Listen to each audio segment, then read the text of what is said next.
Assalomu alaykum do'stlar, sizlar bilan O'ztuning kanali. Do'stlar, bu galgi video roligimizda biz sizlar uchun muhim bo'lgan bir yangilik yetkazishga harakat qilamiz.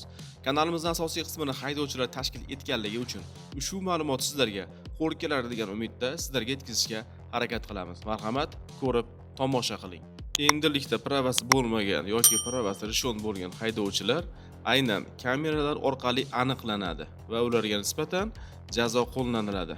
Bu juda ham jiddiy va nafaqat haydovchilarni, balki avtotransport vositasini egalarini ham hushyor tortkizadigan yangilik bo'ldi. Keling, men sizlarga bu tizim qanday ishlashini sodda va qisqa yo'l bilan tushuntirib beraman. Endi o'rnatilgan kameralar nafaqat tezlikni, balki uni boshqarayotgan shaxs va davlat raqamini skaner qiladi va markazga yuboradi. Markaz esa o'z o'rnida bu shaxslarni solishtirish yo'li bilan avtomobil tegishliligini, ishonchnomasi borligini tekshiradi va agar huquqbuzarlik mavjud bo'ladigan bo'lsa, qizil chiroqni beradi. Ana endi eng xavfli joyi, agar avtomobilni haydash huquqidan mahrum bo'lgan shaxs boshqarayotgan bo'lsa, birinchi martasiga bazaviy hisoblash miqdorini 50 baravarigacha, ikkinchi martasiga 50 baravardan 100 baravarigacha yoki ozodlikdan mahrum qilish jazosi qo'llanilishi mumkin. Hurmatli haydovchilar, sizlarga shu o'rinda yana bir narsani eslatib o'tamiz. 2026-yilning 1-aprel sanasidan boshlab metan, propan va benzin quyish shoxobchalarida naqd pul olish to'xtatildi.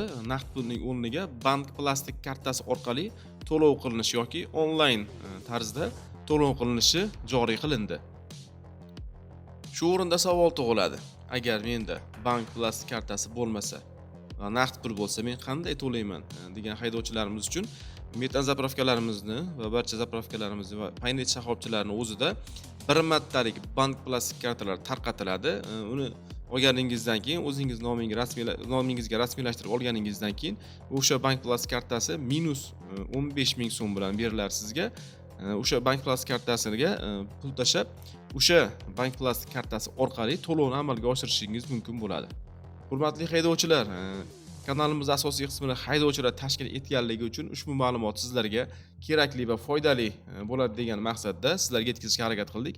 Agar video roligimiz sizga ma'qul kelgan bo'lsa va jicha bo'lsa ham sizga kerakli ma'lumotni berib olgan bo'lsak, kanalimizga obuna bo'lishni va video roligimiz uchun like tugmachasini bosib qo'yishni unutmang. Sog' bo'linglar, salomat bo'ling do'stlar. Rahmat sizlarga.